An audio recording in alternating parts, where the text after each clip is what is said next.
Welcome to Southern Arizona Independent Justice Media on KMKR 99.9 FM, and I am your host, Ron Austin. We are multimedia advocates for progressive activities in Tucson. We have a counterpart on Facebook, and it is of the same name, but it is shortened to SO/AZ Independent Justice Media. I will repeat that. SO/AZ Independent Justice Media. And our purpose on Facebook is to document in video, photos, and journalism the protests, marches, rallies, and other events put on by the left. The purpose of Southern Arizona Independent Justice Media on the radio station, KMKR 99.9 FM, is to interview those that put on events that are documented on the Facebook page, and also those other people that are activists in the community. If you have been sitting on the fence, or you have decided that you want to participate in social change, Southern Arizona Independent Justice Media on Facebook and KMKR 99.9 FM radio is your go-to place to find out what group, nonprofit, or individual is doing so that you can figure out how you can participate. This broadcast is an interview with James Jordan, National Co-Coordinator, Alliance for Global Justice. Southern Arizona Independent Justice Media is a program of Pan Left Productions, a 501c3.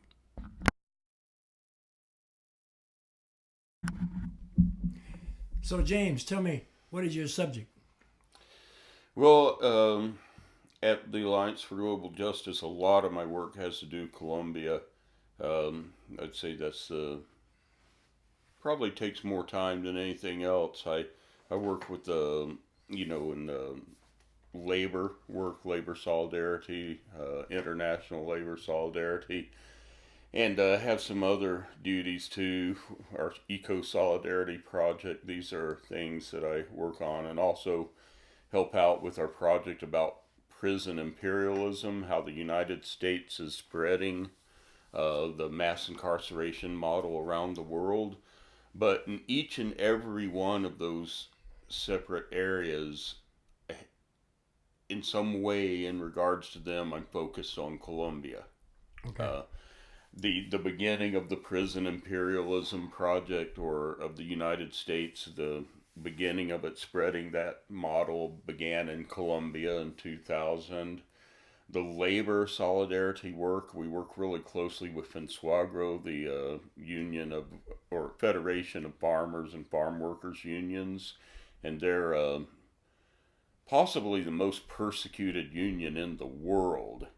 And then in terms of the Eco Solidarity Project, that melds in there too, because those farmers and farm workers, FENSUAGRO, they're very dedicated to sustainable agriculture, and they try to teach and spread organic methods, and they are in direct conflict with the mines, coal mining companies, oil companies, people that want to move them off their land, get rid of their lifestyle, and take the resources. So everything I do kind of relates to Colombia in some way, and therefore we really focus on the bigger picture in Colombia too, and that has to do with the peace process and with looking to build peace and justice in Colombia as opposed to ongoing war. And then that, of course, relates to the United States, because Colombia is the U.S. #1 ally in Latin America, and they use Colombia as kind of a base of operations throughout the hemisphere. So we often say that Colombia is very important regionally. It's very important to us here in the United States. We spend resources on militarizing Colombia while ignoring, the needs of our own people. But that's why we say that the peace of Colombia is the peace of the world, because it really has a lot of ripples. But a lot of people don't know about Colombia here. Well, We don't hear about it too much. well, James, can you tell us what some of the stuff that is going on in Colombia as far as Yeah. the people is concerned, as far as justice is concerned? Yeah, well, first of all, I'll just say, a lot of times when people do hear about Colombia, especially when they hear about it from political activists like me, or from AFGJ, one gets the idea that Colombia is just AFTJ. AFGJ, Alliance for Global Justice, right, right. But they get the idea that Colombia is just this very right wing and very repressive country, kind of a neo fascist country. But the actual reality, while the terrible human rights crisis in Colombia is very real, it's also true that the left and popular struggle is very strong and has historically been strong, and they do have an influence and they do make changes within Colombia. So it's not all one way or another. So people's struggle goes on, but what's going on now is that shortcutting through a whole lot of history before this, if you get up to 1964, May 27th, 1964, that is what is cited generally as the beginning of the Colombian Civil War between the Colombian Armed Forces and the FARC-EP, the Revolutionary Armed Forces of Colombia People's Army. Date back to then. And in late November 2016, a little over 52 years later, a peace accord was reached and implemented to bring this war to an end. The problem now, during that war, roughly 220,000 people were killed, and more than that, because there's something like what is recognized officially like 92 plus thousand people that were disappeared. And Colombia to this day, right now, it has like 7-8 million people who are forcibly displaced, the largest number in the world of forcibly internally displaced peoples.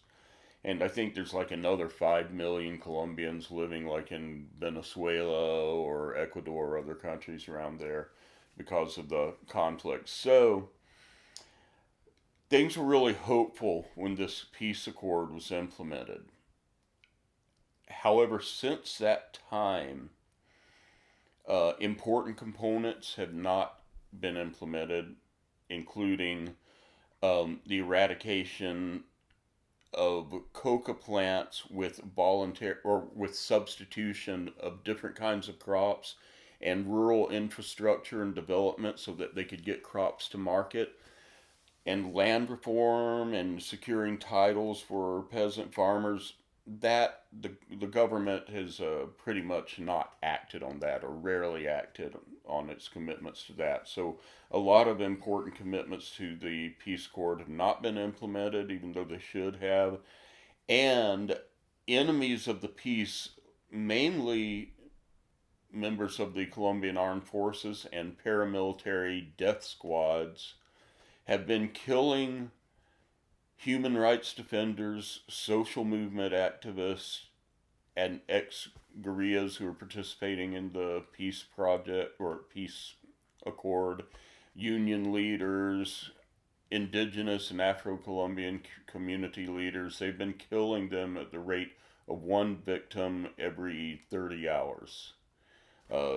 Since the peace accords went into effect, there's something like 730 human rights defenders or social movement leaders that have been killed, and something like 150 FARC, ex-insurgents, now being reincorporated into the civilian life. And another thing too is Colombia has a crisis of poverty. especially in the rural areas, but it is really, really terrible up in La Guajira in the far north, which shares a border with Venezuela. But up in La Guajira, it's a desert area, and what rivers and streams there are being diverted away to meet the needs of coal companies, and what's left flowing is contaminated. And right now, the drought and the diversion of the waters from the peoples have led to a situation where YU indigenous children, there's something like over 6,100 of them have died of starvation and thirst since 2011. And people don't know about that. The irony of it, and the U.S. connection, the U.S. has funded billions of dollars, like $12 billion in providing Colombia with weapons, weaponry, and the means of repression. And if you travel in La Guajira, like I did recently, it's the most heavily militarized place I've ever seen. But that's where people are starving to death and for inaction we just don't know about. So that's the situation in Colombia right now. The struggle is to defend and maintain this peace and to compel the government to meet its obligations. On our part, it's to struggle against how the U.S. is driving the failure of the peace accord down there. And, it's a struggle to defend the peace and to get the government to comply and to secure the goals that were agreed to in the first place. And it's all exacerbated too because the Colombia has a really, really bad, very, very right wing president now, Ivan Duque. And he and Bolsonaro in Brazil, Macri in Argentina, and Trump in the United States are all cut from the same cloth. And they all embolden each other. I mean, they are probably less responsive than ever to domestic pressure and international pressure. So let me ask you a question. Okay, the FARC, were there promises made to them to get them to disband? Yes.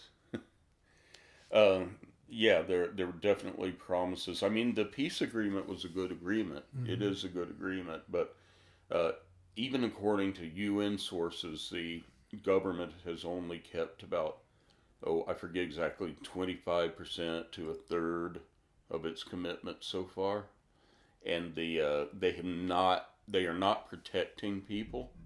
The human rights abuses are higher than they've been in years. In many years, they're just going straight up. So the government's not protecting people. So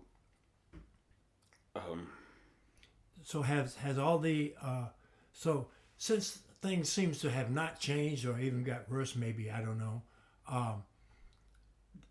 Does the FARC seem like they're going to continue to be disbanded? Oh, right. I'm sorry, I lost track there for a minute. So the FARC, first of all, they didn't exactly disband. They changed. They gave up their weapons, and they gave up their weapons based on these commitments of the state. Based on the fact that they'd put together a good accord. It was a good accord. It is a good accord. But they lay down their arms, and a lot of people, a lot of observers feel like this was unusual. For instance, in Northern Ireland, they didn't just turn in their arms until they saw progress was being made. So it was a little bit unusual, and some people have been very critical of them for turning in their arms so early. But that's what they did. The FARC EP. EP? Yeah, FARC, I'll explain in a minute. FARC EP means FARC People's Army. Okay. FARC EP, people use them interchangeably pretty much. But the FARC EP gave up its arms and had 100% compliance with its commitments. Okay? Now, what happened, the FARC EP, it was originally the FARC. Then they added EP later on, I think around 1980, 83 in their FARC People's Army. But they completely disbanded. The FARC EP Revolutionary Armed Forces of Colombia People's Army ceased to exist with the peace accord. But they kept the name FARC, which confusing for a lot of people. They kept the initials, but now it no longer stands for what it used to stand for. Now it stands for Revolutionary Alternative Force, or Revolutionary Alternative Common Force, or Force of the Commons. And it is an official legal political party in Colombia and is committed to nonviolent struggle. So that's the new FARC. Okay, the FARC political party. It's not the same old FARC. It's a different animal. But meanwhile, the FARC, there are lots of different estimates about how big they were. I think at the end of the day, when guns were being given up, turned over, that there was something like 18,000, around 18,000 or so FARC insurgents, armed FARC insurgents. There were about 1,000 of them that did not agree with the peace accords and never signed on to it and kept their weapons. Okay? Since that time, because so many people have been killed and there's been so much displacement, that number grew to 3,000. There were another 2,000 that returned to join the others. And the latest development is that 3 of the former comandantes who had also helped negotiate the peace accord abandoned the peace accord, and they have gone back to reform what they're calling the FARC-EP New Power, or Nuevo Poder, New Power.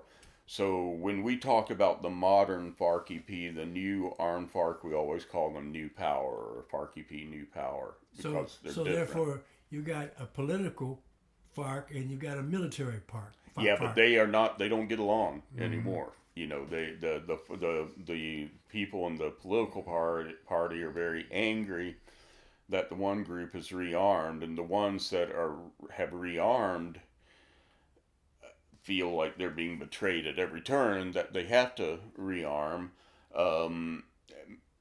Meanwhile, there's also another 5, and they have good reason to believe that, to feel that way.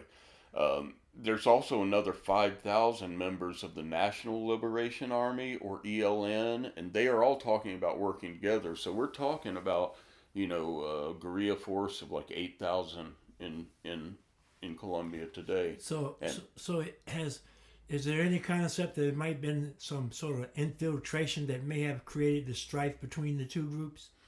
No, I think first of all, that's always a possibility. Always a possibility. So I wouldn't discount that. That goes on. It goes on a lot in Colombia, just like it goes on a lot in the United States. So I really don't know to what extent that may or may not be true. But I also think the schism is a very legitimate difference of strategies about this. The ones that have rearmed, they have been especially targeted, and they are dismayed with good reason over the situation where, somebody getting murdered every 30 hours, and for the vast majority of them, they commit these murders without anything happening. They're never taken to justice or anything. So, and some just cruel and heinous stuff. I could tell you some of the stories, and they're just terrible. So they have a reason. Well, is it possible that you might be able to tell us at least one of the stories? Yeah, sure. Because it'd be good for people to know the real nitty gritty of what's going on.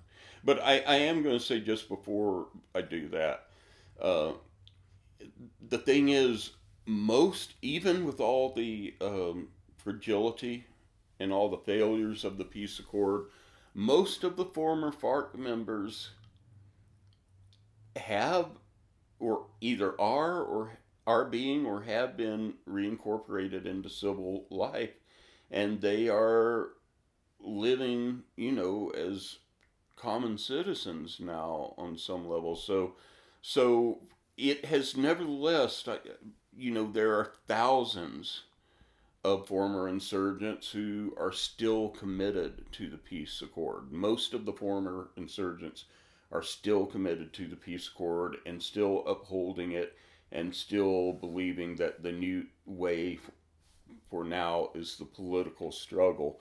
And it's not my position to say who's correct. Or ours in the U.S., our position is to bring international pressure to bear and to advocate with our own country for peace, for an end to war, for just resolution. So that's what we're doing. But it kind of strikes me illogical that with the murders being made and the other seemingly illegal or rather other things that's going on there, that people would continue to abide by the peace accord.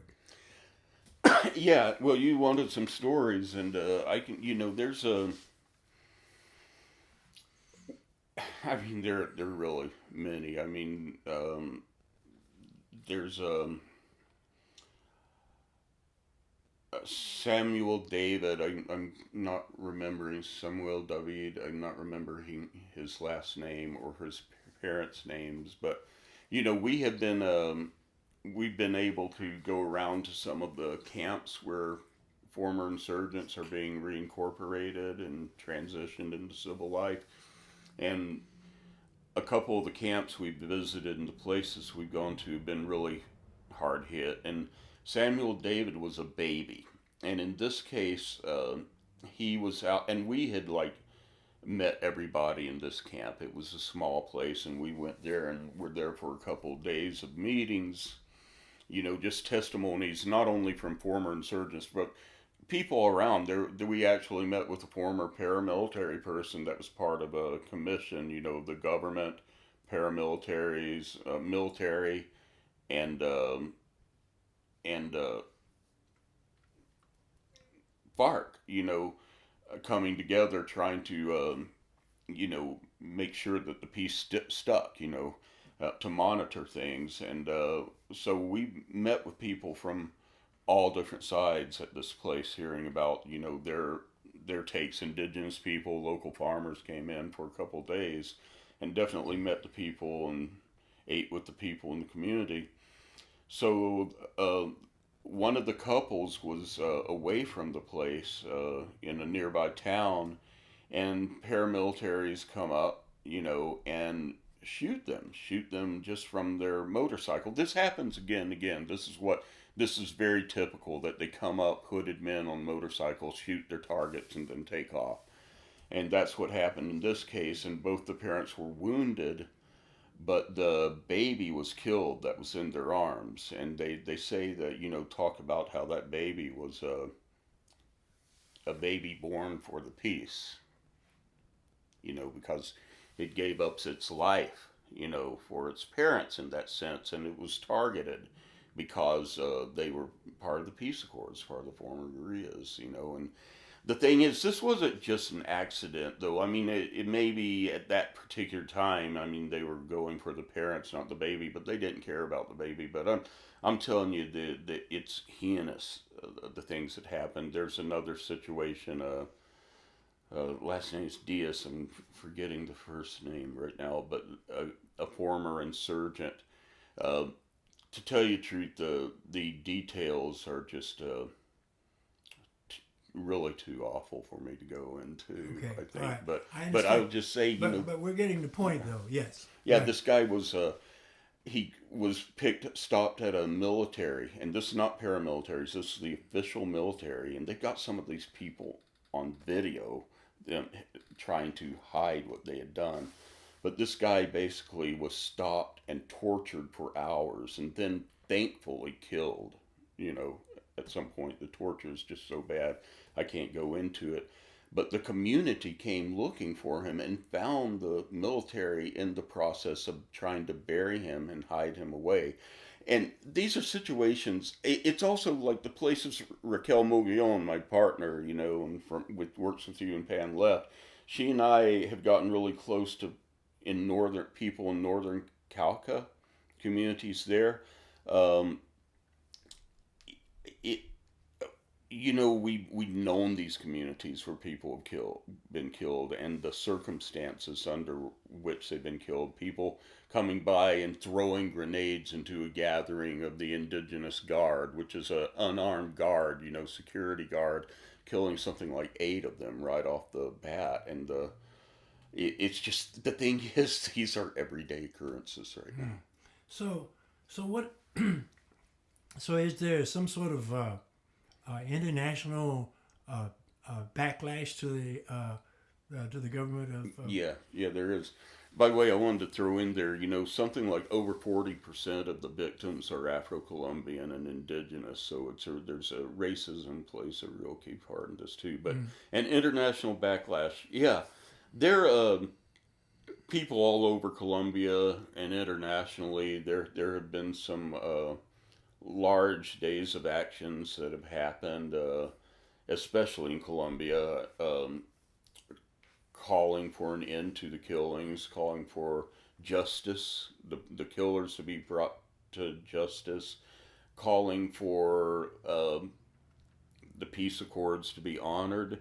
Not enough, and there's a reason too. You have to understand there's not enough, but it's because we don't hear very much about this. We hear all about Venezuela. Mm-hmm. They'll go on and on about hunger in Venezuela, but nobody, they don't want to mention the devastating effect of the blockades and the sanctions and the hoarding.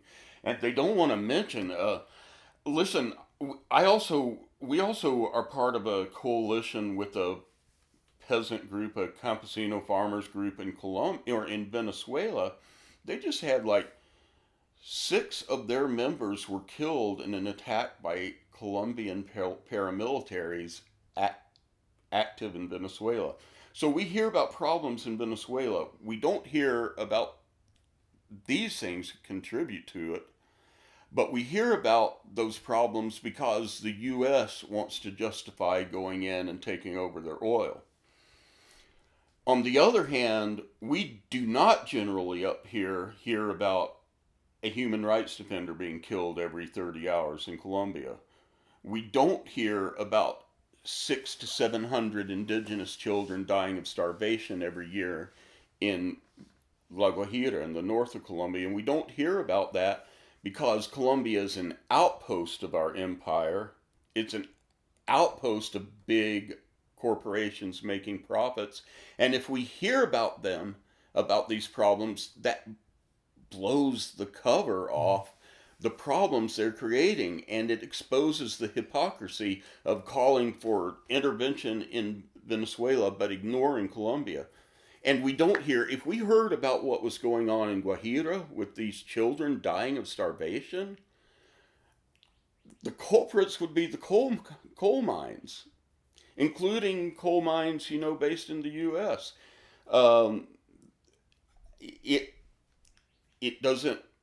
It goes against what global corporations and the U.S. empire wants to accomplish. But there is an outcry. Nevertheless, there is an outcry. And this government, like the Trump administration, they're really tight. The Colombian, the Ivan Duque government, and the Trump government are really, really tight. They're birds of a feather, cut of the same cloth, But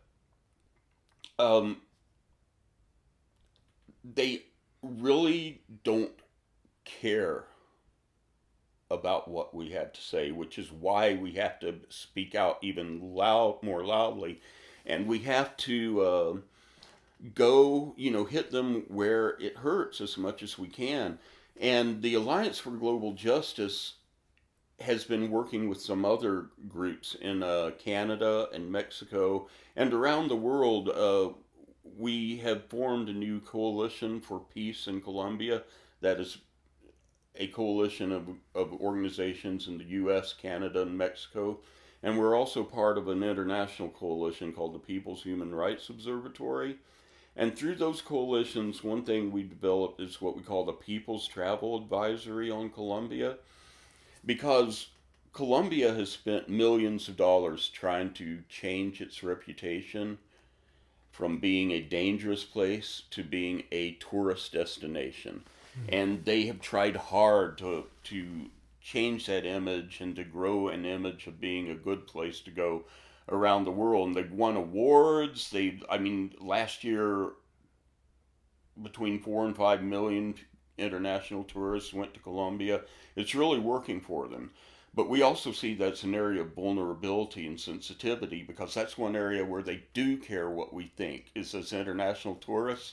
So we're not calling for a boycott, but we put out this People's Travel Advisory, and basically it's saying Colombia is not safe until it's safe for everybody. Colombia, if it's safe, it's only because you go where they tell you to go on the official path. But the minute you go to the hills of Cauca, which are beautiful, you should be able to go there. But you take your life in your hands if you get off the beaten track. So we're not calling for a boycott of travel, but we're calling for responsible travel. Like, no, Colombia is not safe, and if you're going to go, take some sort of action that supports the people's struggle. And then another thing, and those are international, that's an international campaign, but then another thing is, here in the United States, we're just really trying to pressure our government, because the Trump administration has pushed really hard for Colombia to abandon its commitments about rural development, and instead just to use forced eradication against the coca fields. And you got to understand, I've traveled in these places, and the idea that farmers could easily get crops to market to maintain a decent living from where the coca is being grown, it's not an option. It's only an option with rural development. So the Trump administration has pushed Colombia to abandon its commitments for rural development and only go in there with the military or spraying Roundup Ultra glyphosate. And we have to challenge the Trump administration's actions that undermine the peace accord. You know. Yeah. Well, seems pretty dreadful to me. Um, so we know there is some sort of international backlash going on here, whether it has any effect. So do you see any progress being made further down the line, or do you see any hope for the whole situation? Well, I always see hope. Sometimes I think it might be a sickness. I was growing up always having an underlying sense of hope. Maybe it's not realistic, but no, I think it is realistic. And the reason being is, when we started off talking, I was talking about the strength of the left in Colombia. And popular movements, they ebb and flow. Sometimes they're stronger, sometimes they are weaker, but they always keep it together, and they always maintain the struggle. And I do, my experience is that they sustain their stronger. I believe they're stronger than we are in the United States, and they sustain their struggles longer. So we have a lot to learn from them, and they don't give up. They keep going. I mean, I'm constantly amazed and inspired by the way that people, lose family members, and they keep going. But I think they keep going because they know that maybe it's rarely that we win at all. Sometimes, but rarely. But they win victories. Lives are saved. I've seen lives saved because people organize. I've seen collective farms with rights get established because of big struggles. I've seen prisoners win health care. I've seen troops back off.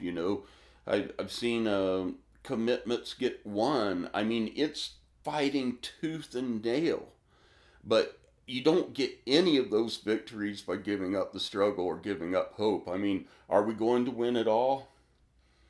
It's a long haul struggle. I don't know. You always fight for that, but you win something, and sometimes it's harder than others. And right now, it is harder than it's been in a long time, but it's no reason to give up, and we just got to keep going till something works.